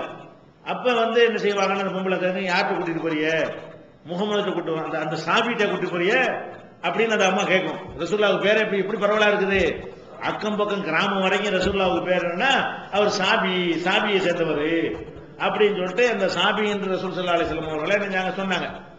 அப்ப அந்த எதிரிகள் என்ன பண்றாங்க, இந்த யுத்தத்துல நாங்களும் சாபி ஆயிட்டோங்கிறாங்க. அஸ்லம்னான்னு சொல்லாம ஹாலித் இப்னு வலீதோட யுத்தம் நடக்கும் பொழுது தோல்வி அடைஞ்சிரும் நினைத்து கொண்டு இஸ்லாத்துல சேர்ந்துட்டோம்னு சொல்றதுக்கு பதிலா, ஏன்னா அவங்க அறிந்து வைத்திருக்கல, என்னதான் அறிஞ்சு வச்சிருக்காங்க, இந்த மதத்துக்கு பேரு சாபி மதம் அப்படின்னு வழங்கி வச்சிருந்தாங்க. அவங்க என்ன பண்ணாங்க, சபஅனா அஸ்லம்னான்னு சொல்லாம அஸ்லம்னாண்டா இஸ்லாத்தை ஏற்றுக்கொண்டோம் அப்படின்னு அர்த்தம், சபானா நாங்களும் சாபியா உங்களை மாதிரி சாபியை சேர்ந்துடுறோம் அப்படின்ட்டாங்க. அது வார்த்தை தான் தப்பா, அந்த அந்த தவறான வார்த்தையை தவிர அவங்க சொன்ன கரெக்டான விஷயம் தான் சொல்றாங்க. இஸ்லாத்தை ஏற்றுக்கொள்கிறோம் என்பதைத்தான் இந்த வார்த்தையை கொண்டு சொல்றாங்க. இவர் என்ன பண்றாரு, இஸ்லாத்துல ஏத்துக்கிட்டோன்னு சொல்லாம நீ என்ன சாபி ஆயிட்டங்கிற அப்படின்னு சொல்லி கொண்டு விட்டார். அவரை செஞ்ச பெரிய தப்பு அது. அவர் என்ன, அந்த மக்கள் என்ன செஞ்சாங்க, இஸ்லாத்துக்கு அன்னைக்கு அவங்க வச்சிருந்த பேரு நம்மளுக்கு என்ன பேர் வச்சிருக்கிறாங்க, வஹாபின்னு வச்சிருக்காங்க, நஜாத்துங்கிறாங்களே, அந்த மாதிரி ஒரு குரூப் பேர், நமக்கு ஒரு பேர் வச்சிருப்போம். நம்ம எதிரிகள் மத்தியில ஒரு பேரை எல்லாரும் சொல்லிட்டு இருப்பாங்க. அந்த மாதிரி அவங்க சொல்ற பேர் நல்லா தான் இருக்கும். ரசூலுல்லாஹ்வுக்கு சாபின்னு வச்சா நல்ல பேர் தானே அது. சிலை வணக்கத்தை எதிர்க்கிறவர்கள் நல்ல பேர் தான் கொடுத்தாங்க. எதிரிகள் கூட என்ன செய்வான், திட்டும் போது கூட நல்ல நஜாத்துக்காரன் அப்படின்னு சொல்லுவாங்க. அல்ல வஹாபின்னு அல்ல, வஹாபினா அல்லாவை சேர்ந்தவர்கள் திட்டும் போது நல்ல வார்த்தை தான் சொல்லுவாங்க. அப்படி எல்லாம் ஆக்கி வச்சிருக்கான். ரசூலுல்லாஹ் சாபின்னு தான் சொன்னாங்க. சாபின்னா கெட்ட குடிகாரன் திருடன் அர்த்தம் கிடையாது. சாபின்னா இந்த சிலை வணக்கத்தை எல்லாம் எதிர்க்கக்கூடிய மக்கள் அப்படின்னு ஒரு நல்ல பேரை சொன்னாங்க. நாங்க சாபி ஆயிட்டோம்னு சொல்றாங்க. ஹாலித் இப்னு வலீதுங்கிற சஹாபி தலைமையில தான் அந்த யுத்தத்துக்கு போயிருக்கிறாங்க. அவர் அந்த சமாதானத்தை ஏற்றுக்கொள்ளாம கொலை பண்ணிட்டார். கொலை பண்ணோன்னு சில சகாபாக்கள்லாம் அது நாங்க முடியாது, ரசூலுல்லாஹ்ட்ட போய் கேட்டுதான் செய்வோம்ன்ற மாதிரிலாம் கருத்து வேறுபாடுலாம் வந்துச்சு. அப்ப ரசூலுல்லாஹ்ட்ட சொன்ன உடனே நினைஞ்சாங்க ரசூல் ஸல்லல்லாஹு அலைஹி வஸல்லம், அல்லாஹும்ம இன்னி அபுரவு மிம்மா ஸனா ஹாலித், யா அல்லாஹ் அந்த ஹாலித் செஞ்ச செயலை விட்டு நான் விலகி கொண்டவன், இது மாதிரி சொல்லி கொடுக்க நான் வரவில்லை, இவர் செஞ்ச தப்பு. எப்ப சபான ஏதோ ஒரு வார்த்தையில் என்ன இருக்குது, இதைத்தானே அவன் சொல்றான். நான் வஹாபி ஆயிட்டேன்னு சொல்லிட்டானா என்ன அர்த்தம்? விளைக்கிறோம் நம்ம தௌஹீத் ஜமாத்துல வர்றதை அப்படி சொல்றான்னு விளைக்கிற வேண்டியதானே. வெளிவந்து விட்டது தவறான வாதங்களும் தக்க பதில்களும். சகோதரர் பிஜே அவர்கள் உரையாற்றிய ரமலான் மாத தொடர் சொற்பொழிவு. மறைவான ஞானம் அல்லாஹ்வை தவிர வேறு யாருக்கும் உண்டா? சத்தியம் எது, அசத்தியம் எது? இறந்தவர்களால் செவியேற்க முடியுமா?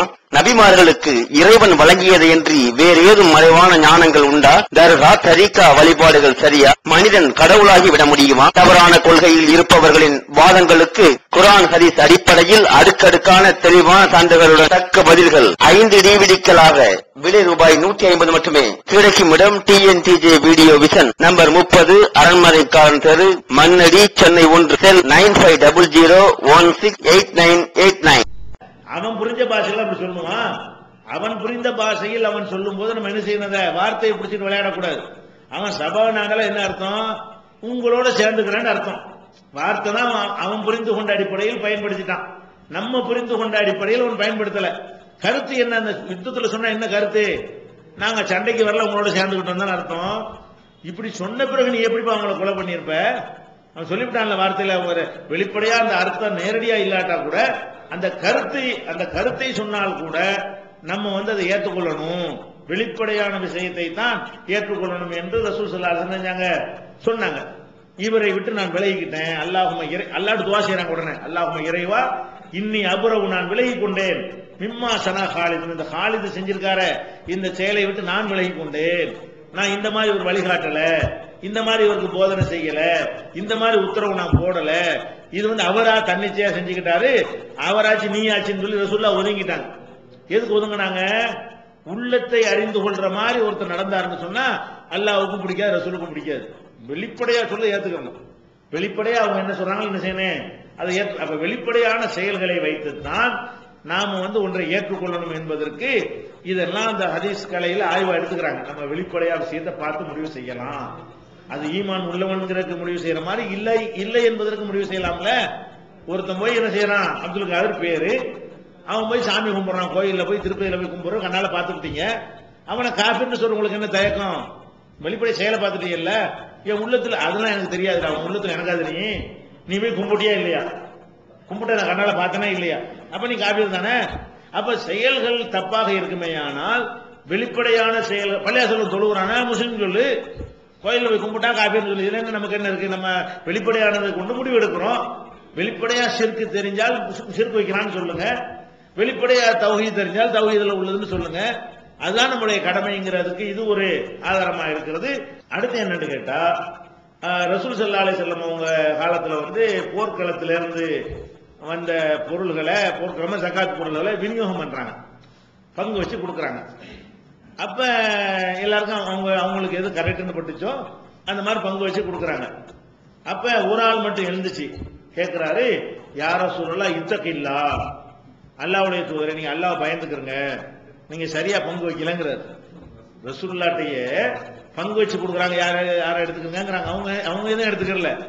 பங்கு வச்சு கொடுக்கும் பொழுது ரசூலுல்லாஹ் என்ன செய்யறாங்க, சில ஆட்களுடைய தேவைகளுக்கு தகுந்தவாறு கொடுக்குறே கொடுப்பாங்க. சமமா கொடுக்க முடியாதுல்ல, அவங்கள அறிஞ்சு வச்சிருப்பாங்க. இவர் ரொம்ப வறுமையா இருக்காரு, இவருக்கு 1000 ரூபாய் கொடுப்போம், இவர் ஓரளவு பரவாயில்ல, இவருக்கு 500 ரூபாய் கொடுப்போம். இது தலைவருங்கிற முறையில் அவங்க ஆய்வு செஞ்சு அவங்கள்ட்ட தகவல் எல்லாம் இருக்கும். அதன் அடிப்படையில் அவங்க என்ன செஞ்சாங்க, பாதிக்கப்பட்டவங்களுக்கு கொஞ்சம் அதிகமாகவும், பாதிப்பு இல்லாத குறிப்பாக மக்காவிலிருந்து வந்தாங்கல்ல அவங்களுக்கு கொஞ்சம் அதிகமாகவும், மதீனா வாசிகள் கொஞ்சம் கம்மியாகவும் இதெல்லாம் கொடுக்கறது. ஏன்னா மக்காவில் வீடு வாசல் இல்லாம இருக்கிறாங்க, அகதிகளா இருக்கிறாங்க, இன்னொருத்தங்க தயவுல வாழ்ந்துகிட்டு இருக்கிறாங்க. மதீனாவில் உள்ளவங்களுக்கு வீடு வாசல்லாம் இருக்கிறது, தோட்டம் துறவு எல்லாம் வசதியா இருக்கிறாங்க. அப்ப எல்லாத்தையும் சமமா கொடுக்க முடியாது தானே. இது இப்படி கொடுக்கும்போது அவருக்கு என்னப்படுது, இது அநியாயமா இருக்குது, எல்லாரும் ஒரே மாதிரி கொடுக்காம இவர் என்ன வித்தியாசமா செய்யறாருன்னு சொல்லி அவரும் யார சொல்லலான்னு கூப்பிடுறான். ஆளு சஹாபி மாதிரி தான் தெரியுது பார்த்தா. அல்லாஹ்வுடைய தூதரே இத்தகில்லா, அல்லாஹ் பயந்துக்கிறங்க உடனே ரசூல் ஸல்லல்லாஹு செய்யறாங்க. ஏன்பா உலகத்துல இருக்கிற இன்னைக்கு மக்கள்ல அல்லாஹ் என்னை விட யாரும் அதிகம் பயப்படுவா, நீ எனக்கு அல்லாஹ் பயந்துக்கிறேன்னு சொல்றியான்னு ரசூலுல்லாஹ் என்ன செய்யறாங்க, அதுக்கு பதிலும் சொல்றாங்க. சொன்ன உமர் ரலியல்லாஹு பக்கத்துல இருக்கிறாங்க. அல்லாஹ்வுடைய தூதர் அப்பெல்லாம் அல்ரிபு உனுகஹு, இவன் கழுத்தை சீவிரட்டுமான்னு கேட்கிறாங்க. ஏன்னா அவர் அந்த ரசூலுல்லாஹ் பார்த்து நீதியா நடக்கலன்னா அல்லாஹ் பயந்துக்கன்னு சொன்னா என்ன அர்த்தம், இது அல்லாஹ்வுடைய தூதரையே சந்தேகத்துக்கு உரியதாக சொல்லிட்டாரு அப்படின்னு சொல்லிட்டு தலையை சீவட்டுமான்னு அவர் கேட்கிறார். உடனே ரசூலுல்லாஹ் என்ன செய்யறாங்க, இல்ல வேணாம் சீவ வேணாம், லல்லஹு யுஸல்லி, அவர் தொழுகையெல்லாம் நிறைவேற்றக்கூடியவரா இருப்பாரு, அவரை நீ எப்படி செய்வ அப்படின்னு கேட்கறாங்க. அப்ப இவர் என்ன செய்யற, உங்களை ஆமா எத்தனை தொழுகிற ஆளுக்கு பார்க்கலையா, எத்தனை தொழுகிற ஆட்கள் உள்ள ஒண்ணு இருக்குது வெளியே ஒண்ணு இருக்கிறது, இதெல்லாம் வச்சு நம்ம முடிவெடுக்க முடியுமா, சொன்ன வார்த்தைக்கு போட்டு தள்ளதான் வேணும் அப்படின்னு அவர் என்ன செய்யறாரு, அவர் அப்படி கேட்கிறாரு. அப்ப ரசூலுல்லாஹ் என்ன செய்யறாங்கன்னு கேட்டா, நான் மக்கள் உள்ளங்களை பிளந்து பார்க்க கட்டளையிடப்பட்டு அனுப்பப்படவில்லை அப்படி சொல்றாங்க. என்னை எல்லாம் அனுப்புனது வெளியில எப்படி இருக்கிறான், தொழுகிறானா, நோன்பு வைக்கிறானா, ஜகாத்து கொடுக்குறானா, இந்த ஜமாத் இந்த மார்க்கத்தில் ஒரு அங்கம் உள்ளவனாக காட்டிக் கொள்கிறானா, அவ்வளவுதான் நான் பார்ப்பேனே தவிர அதுக்கு மேல அவன் நடிக்கிறது கூட அவன் தொழுதிருக்கலாம், அவனுடைய ஈமான் இல்லாம கூட இருந்திருக்கலாம், இந்த வார்த்தையை கொண்டு போய் இடம் இருந்தால் கூட அவனுடைய செயல்கள் என்ன இருக்கிறது, இந்த முஸ்லீமுடைய செயல்களாக இருக்கும் பொழுது நான் எப்படி அவன் வேற மாதிரி எடுக்க முடியும். மனிதர்களுடைய உள்ளங்களை பிளந்து பார்த்து அங்க என்ன இருக்குது என்று கண்டுபிடிக்கிற வேலை எனக்கு அல்லாஹ் தரல, அப்படி நான் ஏவப்பட. இது புகாரில் இருக்கக்கூடிய ஹதீஸ் தான், நம்ம அப்புறம் சொல்றோம். அப்ப இதுல இந்த சம்பவம் என்ன விளக்குது, வெளிப்படையா உள்ளதை பார்த்து நம்ம என்ன செய்யலாம், முடிவெடுக்கலாம். இந்த சோபா போன்ற அறிஞர்கள் இத ஆய்வு செய்யணும், சும்மா ஹதீஸ் எழுதி வச்சிடக்கூடாது. அவன் அந்த வேலையை செய்யலன்னு வைங்க, இன்னைக்கெல்லாம் நமக்கு ஒன்றும் பண்ண முடியாது, இஸ்லாத்தை பத்தி மக்கள்கிட்ட பேச முடியாது. எவன் என்ன நினைச்சானோ அதெல்லாம் ஹதீஸா இருக்கும், எவன் என்ன நினைச்சானோ அதெல்லாம் நினைச்சிருக்கலாம், ரசூலுல்லாஹ் சொன்னாங்கன்னு எழுதி வச்சிடலாம். அந்த துவக்க காலத்திலே இவங்க போட்ட அந்த கிடுக்கிப்படினாலதான் அதுக்கு பிறகு உண்டாக்க முடியல. இந்த நூல்கள்லாம் தொகுக்கிற காலங்கள்ல தான் ஹதீசுகளை எல்லாம் உண்டாக்கி இட்டுக்கட்டிலாம் சொன்னாங்களே தவிர இன்னைக்கு ஒரு ஆள் ஹதீஸ் எடுத்து கிடையாதுமா, கால ரசூலுல்லாஹ் எங்க இருந்தா எடுத்துன்னு உடனே கேட்டுருவோம்ல, இன்னைக்கு இப்படி சொல்ல இயலாது, ஏதாவது ரெஃபரன்ஸை காட்டி தான் சொல்ல முடியும். அப்ப இன்னைக்கும் இந்த வாசல் அடைக்காம இருந்திருந்தா இன்னைக்கு எவ்வளவு பெரிய கஷ்டமா இருக்கும். இன்னைக்கு இப்ப மார்க்கத்தின் பெயரால துணிந்து பொய் சொல்லக்கூடியவன்லாம் வந்துட்டாங்க. சிறுக்கையே இஸ்லாம் சொல்லுதுன்னு பேசுறான், அவன்லாம் இஷ்டத்து கட்டிடுவான. தர்காவுக்கு நாகூர் ஆண்டவர் ஒருத்தர் வருவார், அவர் போய் வணங்குங்கன்ற ரசூலுல்லாஹ் சொன்னாங்கன்னு இருப்பானே, என்ன செய்வான், இதுக்கு ரசூலுல்லாஹ் முன்னறிவிப்பு இருக்குன்றானே. இவனை விட்டுருந்தோம்னா இந்த வாசல் அடைக்கலன்னு சொன்னா இந்த தர்காவுக்கு போறது டைரக்டா அவரை காட்டிடுவானே, நேரடியா ரசூலுல்லாஹ். அப்ப என்ன செஞ்சாங்க, இவங்க எல்லாம் ரொம்ப நன்றிக்கடன் நம்ம பட்டிருக்கிறோம். இவங்க அன்னைக்கு அந்த உள்ள இறங்கி எல்லாம் வளர்ச்சி தொடர்ச்சின செய்ய சுத்தப்படுத்தி ரெக்கார்டு ஆக்கிடணும், எழுதணும்னு ஆர்வப்பட்டவர்களும் சரி எழுத்துமானம் ஆக்கிட்டாங்கன்னு சொன்னா அப்புறம் அதை பார்த்து தான் சொல்ல முடியும். அதுக்கு பிறகு எழுத்து வடிவம் வந்ததுக்கு பிறகு கால ரசூலுல்லாஹ்னு போட முடியாது, எல்லாம் எழுதவனே எழுதி முடிச்சுட்டாங்க. நீ பாட்டு ரசூலுல்லாஹ் சொன்னாங்கன்னு விட்டு அடிக்க இயலாது, ரசூலுல்லாஹ் சொன்னதா சொல்ல அந்த புத்தகத்தை காட்டி தான் சொல்லணும் என்கிற அளவுக்கு இவங்க தான் அந்த விதைச்சவங்க. அந்த ஹதீஸ் கலையை தொகுத்த நூலாசிரியர்களும் அதுல இந்த கேள்விகளை எல்லாம் எழுப்புனாங்களே சோபா மாதிரியான அறிஞர்கள், இவங்களும் தான் அதுக்கு முன்னோடிகள் என்ன நம்ம சொல்லணும். அப்ப இந்த மாதிரியான ஒரு அடிப்படையில அவங்க என்ன செய்யறாங்க, நம்ம ஆட்களை ஆய்வு செய்யணும், ஹதீஸ்களை சும்மா சொன்னோன்னு கேட்டுக்கிற கூடாது, சொன்னாலும் யாரு என்னங்கிறதெல்லாம் ஆய்வு செய்யணுங்கிற ஒரு சிந்தனைக்கு உட்படுறாங்க. அப்ப கூட அவங்களுக்கு ஒரு நெருடலும் சில குழப்பங்கள் அப்ப வருகிறது. என்ன வருதுன்னா, நம்ம ஒரு ஆளை குறை சொல்றது தீபத்தாயிருமோ, புறம் பேசணும்னு ஒன்று இருக்குல்ல மார்க்கத்துல, தடுக்கப்பட்டிருக்கிறது. நம்ம அளவுக்கு முடிவெடுத்துக்கிட்டு போயிடுறது ஒரு விஷயம். ஒருத்தன் கெட்டவன நினைக்கணும்னு வைங்களேன், இவன் கெட்டவன், சரி நம்ம அளவுக்கு வச்சுக்கிறோம், இவன் நம்ப வேணாம், காசு பணத்தை கொடுத்து வைக்க வேணாம், பொண்ணை கட்டி கொடுக்க வேணாம், இவனது கேசியரை உட்கார வைக்க வேணாம், நம்ம முடிவு எடுத்துட்டு போற விஷயம் வேற. மேடை போட்டு பிரச்சாரம் பண்றதுங்கிறது, இந்த ஆள் சரியில்லை, இவர் பொய்யரு, அப்படி இப்படின்னு பிரச்சாரம் பண்ணுனா ஒரு மனிதனுடைய குறைய நம்ம பேசி ஒரு பாவிங்கிற ஒரு நிலைமைக்கு நம்ம ஆளாயிருவோமோ என்கிற மாதிரியான ஒரு கருத்தை என்ன செய்கிறது அந்த அந்த காலத்து மக்களுக்கு வருகிறது. அப்ப என்ன செய்யறாங்கன்னு கேட்டா, அது கீபத்துல வராது, புறம் பேசுதல்ல அது வராது. இதெல்லாம் ஆய்வு சும்மா கண்ணை மூடிக்கிட்டு அதிசயங்கள்லாம் உண்டாக்கல. இப்ப ஒரு ஆளை பத்தி நம்ம ஆய்வு செய்யும் போது குறைகளை என்ன செய்வோம், நிறைகளையும் பார்ப்போம். நிறைகளை சொல்வது குற்றம் வராது, அது சர்ச்சைக்கு உரியது இல்லை. குறைகளை சொல்ல வேண்டி வரத்தானே செய்யும். அப்ப குறைகளை சொன்னால் கீபத்தா வந்து விடுமோ, அடுத்தவனுடைய மாமிசத்தை சாப்பிடக்கூடாதுன்னு வருது என்கிற மாதிரி எல்லாம் அவங்க திங்கிங் பண்ணி என்ன செய்யறாங்க, அதை யோசிச்சு பாக்குறாங்க. அதுக்கு நம்ம செய்யறது சரிதானா, இப்படி ஆட்களை விமர்சிக்கலாமான்ற உடனே அதுக்கு குர்ஆனையும் ஆதாரப்பூர்வமா அவங்க காலத்துல நடைமுறையில் இருந்த ஹதீசுகளையும் வைத்து என்ன செய்யறாங்க, சிந்திக்கிறாங்க. அதுல ஒரு நிறைய அவங்களுக்கும் சான்று கிடைக்கிறது. என்ன சான்று கிடைக்கிறது, இந்த ஃபாத்திமா பின்த் கைஸ் அவங்களுடைய சம்பவம் பிரபலமான சம்பவம். இது முஸ்லீம்ல 3709 இருக்கிறது. இது உங்களுக்கு இந்த தமிழாக்கத்தில் நம்பர் கொஞ்சம் முன்னுக்கு வரும், அது செக் பண்ணி வேற நம்பர் மாத்திக்கிறீங்க. இது அரபி சாப்ட்வேர்ல உள்ள நம்பர் 3709. அதுல என்ன வருதுன்னு கேட்டா, அவங்க அவங்க கணவர் தலாக் சொல்லிட்டாரு. இந்த ஃபாத்திமாங்கிற அம்மா கணவர் டைவர்ஸ் பண்ணிட்டாரு. அவங்க இத்தாவுடைய காலம்லாம் முடிஞ்சிருச்சு.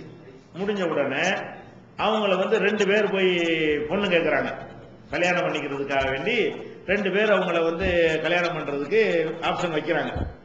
ஒரு ஆள் அபு ஜஹமுன்னு ஒரு ஆள், இன்னொருத்தர் முஆவியா, கலீஃபாவா இருந்தார்ல முஆவியா, அவர் 2 பேரும் என்ன செய்யறாங்க, கல்யாணம் பண்றதுக்காக வேண்டி ஆசைப்படுறாங்க. பெண்ணு பேர் ஃபாத்திமா பின்த் கைஸ், கைஸுடைய மகள் ஃபாத்திமா. அப்ப ரசூலுல்லாஹ் அந்த அம்மா என்ன செய்யறாங்க, அல்லாஹ்வுடைய தூதரே, அவங்க பாட்டு கல்யாணம் பண்ணிட்டு போயிடலாம், யாராவது தேர்ந்தெடுக்கலாம், இருந்தாலும் அல்லாஹ்வுடைய தூதர் கொஞ்சம் நல்லா தெரியுமே, இந்த ஆட்களை பத்தி எல்லாம் அவங்களுக்கு நல்ல விவரம் இருக்குமே என்று சொல்லி என்னை இந்த 2 பேர் கல்யாணம் பண்ணி கொள்வதா சொல்றாங்க, நான் யாரை தேர்ந்தெடுக்கிறது அப்படின்னு சொல்லி அந்த அம்மா என்ன செய்யறாங்க, ரசூலுல்லாஹ்ட்ட கேட்கிறாங்க. அப்ப ரசூலுல்லாஹ் என்ன செய்யறாங்கன்னு கேட்டா 2 பேருடைய குறையும் சொல்றாங்க. அந்த அம்மா கல்யாணம் பண்ணிக்கிற மேட்டர் கேட்கும் பொழுது நம்ம புறம் பேசக்கூடாது, அடுத்த ஆளுக்கு பத்தி ஒன்னும் சொல்லக்கூடாதுன்னு நினைக்காம என்ன செய்யறாங்க, இந்த அபூ ஜஹம்னு ஒரு ஆள் உன்னைய பொண்ணு கேட்கிறாரு தெரியல, அவர் கோபக்கார ஆளு, கைத்தடிய கம்பு எடுத்தாருன்னா கீழே வைக்க மாட்டார், அப்படி சொல்றாங்க. என்ன எல்லோ அசாவு நாத்திகி, தோல் பூஜ்யத்தை விட்டு கம்பை கீழே வைக்கவே மாட்டார், எப்ப பார்த்தாலும் கம்பு கைமாவே இருப்பாரு, ஏதாவது ஏத்து பேசினா பின்னி எடுத்துருவார் உன்னைய. அவர் ரொம்ப கோபக்கார ஆளு, உன்னைய கல்யாணம் பண்றேன்னு சொல்றாரு, ஆனா அவரை நீ கல்யாணம் பண்ணா என்னவாகாது, உனக்கு சரியா வராது, இது புறம் பேசுறது தானே, இது ஒரு புறம் தானே, அவர் இல்லாம தானே பேசுறாங்க. ஒரு ஆளை பற்றி அவர் இல்லாத ஒரு சபையில் பேசினால் அது புறம். இப்ப இந்த அம்மாட்ட இன்னொரு ஆளை பத்தி என்ன செய்யறாங்க, ரசூலுல்லாஹ்வை குறை சொல்றாங்க. அடுத்து முஆவியா உன்னை முஆவியா ரசூலுல்லாஹ்வுக்கு மச்சான் தான், வழங்குதா, அவங்க சகோதரியை தான் ரசூலுல்லாஹ் நினைச்சிருக்காங்க, கட்டி இருக்கிறாங்க. அப்ப முஆவியா என்ன செய்யறாங்க, அவரை பத்தி கேட்கிற, அந்த ஆள் கஞ்சன், சரியான கஞ்சன், செலவழிக்க மாட்டாரு, இவரை கல்யாணம் பண்ணா பின்னி எடுத்துருவாரு, அவர்கிட்ட காசும் கிடையாது, கஞ்சனாவும் இருக்கிறாரு, முஆவியாட்ட நீங்க அவரை கல்யாணம் பண்ணீங்கன்னா நீ சாப்பாட்டுக்கே கஷ்டப்படுவ, இப்ப சாலுக்குல்லா மாலல அவர்கிட்ட காசே கிடையாது, பிளஸ் அவர் ரொம்ப ஒரு கஞ்சத்தனம் உள்ளவரா இருக்கிறாரு அப்படின்னு சொல்லி தன்னுடைய உறவினரை பற்றி கூட என்ன செய்யறாங்க, அந்த குறைய சொல்றாங்க. சொல்லிட்டு என்ன செய்யறாங்கன்னு கேட்டா, நீ என்கிட்ட கேட்டதுனால நான் சொல்றேன், நீ உசாமாவை கல்யாணம் பண்ணிக்க. உசாமாங்கிறது ரசூலுல்லாஹ்வுக்கு ரொம்ப பிரியமான அது வளர்ப்பு மகனா சொல்லி ஒருத்தர் வளர்த்தாங்கல்ல ஜெயிது, அவருடைய மகன் தான் உசாமா. ஜெயித புள்ள மாதிரி ரசூலுல்லாஹ் வளர்த்ததுனால அவருடைய பிள்ளையின் மேலே ரசூலுல்லாஹ்வுக்கு ஒரு பாசம், வளர்ப்பு மகன் இஸ்லாத்துல கிடையாது, ஆனா எடுத்து வளர்த்த ஒரு அடிப்படையில் என்ன இருக்குது, அவர் மேல ரொம்ப ஒரு பாசம் இருந்தது. அப்ப உசாமா என்பவர் அந்த முதல்ல ஒரு சம்பவம் சொன்னோம்ல, அந்த கொண்டுட்டு ஆளை கொண்டு அந்த உசாமா தான். அப்ப அவர் என்ன செய்யறாரு, நீ அவரை கல்யாணம் பண்ணிக்க அப்படின்னு அந்த அம்மாவுக்கு பிடிக்கல. அந்த அம்மா என்ன சொல்ல, ரசூலுல்லாஹ் சொன்னாங்க, இல்ல எனக்கு அவருக்கு பிடிக்கல அப்படின்னு நான் சொன்னேன். இல்லம்மா நீ நல்ல மாப்பிள்ளை, நீ கல்யாணம் பண்ணிக்க ரெண்டாவது சொன்னாங்க. ரசூலுல்லாஹ் சொன்னதுக்காக வேண்டி எனக்கு பிடிக்காமலேயே நான் அவரை கல்யாணம் பண்ணிக்கிட்டேன், ஆனா அல்லாஹ் பிறகு எனக்கு அவர் மூலமா நிறைய சந்தோஷத்தையும் நல்ல ஒரு வாழ்க்கையும் தந்தான், நல்ல சந்தோஷமான வாழ்க்கை எனக்கு கிடைத்தது அப்படின்னு அம்மா சொல்லுவாங்க. அப்ப இதுல நமக்கு என்ன விளங்கிறோம், ஒரு ஆளை பற்றி அவரை பாதிக்கிற ஒரு விஷயமா இருக்குமே ஆனால் புறம் பேசலாம். இந்த அம்மா கல்யாணம் பண்ணிக்கிறதுனா பாதிப்பு அந்த அம்மாவுக்கு நம்மள்ட்ட கேட்குது, சரி நீ ஒண்ணுமில்ல நீ பார்த்து பண்ணிக்கன்னு சொல்லிவிட்டு அவரை போய் அபூ ஜஹம் கல்யாணம் பண்ணி டெய்லி அடிவாங்கி செத்தா நம்ம ரசூலுல்லாஹ்ட்ட கேட்டுன்னு சொல்லலையே நினைப்பாங்களா இல்லையா? அல்லது மாவியா கல்யாணம் பண்ணிட்டு சாப்பாட்டுக்கே கஷ்டப்படுற ஒரு நிலைமை உண்டானா உங்களுக்கு கேட்டு நான் சொல்லியிருக்கலாமா இல்லையான்னு கேட்பாங்களா இல்லையா? அப்ப ஒருத்தரை பற்றி குறை சொல்வதனால இன்னொருத்தருக்கு நன்மை ஏற்படுமானால் அப்ப குறை சொல்லலாம், புறம் பேசலாம். எப்ப பேசலாம், ஒரு ஆள் இருக்காரு, இவரை நான் கடையில மேனேஜரா வைக்க போறேன்னு உங்கள்ட்ட கேட்கிறாரு, அந்த ஆள் ஃப்ராடுன்னு உங்களுக்கு தெரியுது, ஒரு ஆளை பத்தி உங்கள்ட்ட கேட்கிறாரு, நான் ஒரு கடை வச்சிருக்கிறேன், இதுல கேசியரா ஒரு ஆளை வைக்கணும், இவரை நான் வச்சுக்கலாமான்னு உங்கள்ட்ட கேட்கிறாரு. அவர் நல்ல ஆள் இல்லைன்னு உங்களுக்கு தெரியுது.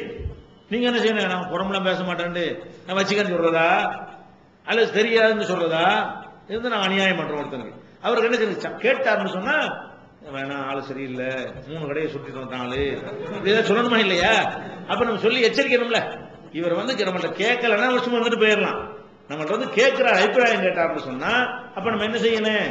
இவர் ஆள் சரியில்லைங்கிறத அவருக்கு சொல்லி அவரை நம்பி ஏமாறாம இருக்கிற அளவுக்கு நம்ம செய்யணுமா இல்லையா? இதுல இருந்து அதெல்லாம் எடுக்கலாம்.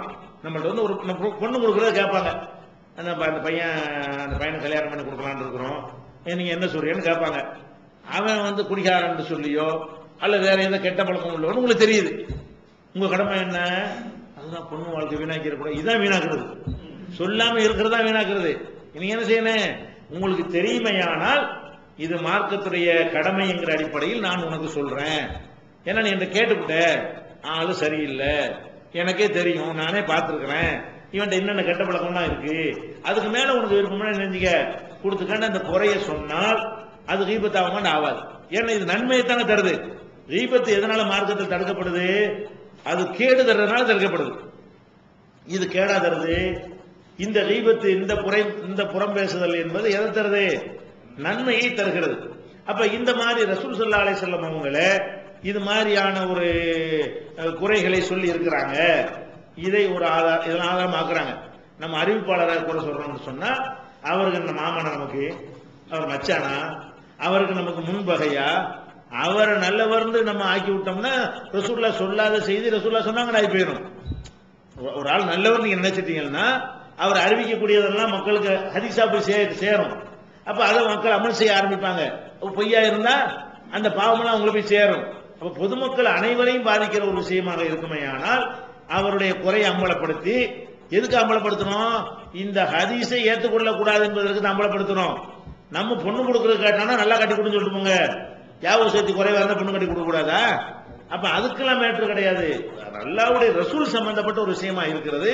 இது அனைவரையும் பாதிக்கிற ஒரு விஷயம். அதுல ஒரு ஆள்கிட்ட அந்த துறையில் அவருக்கு குறை இருக்குமே, ஆனால் அதை சொல்வது நமக்கு எப்படி மார்க்கத்தில் தவறாகும் என்று அவங்க என்ன செய்யறாங்க?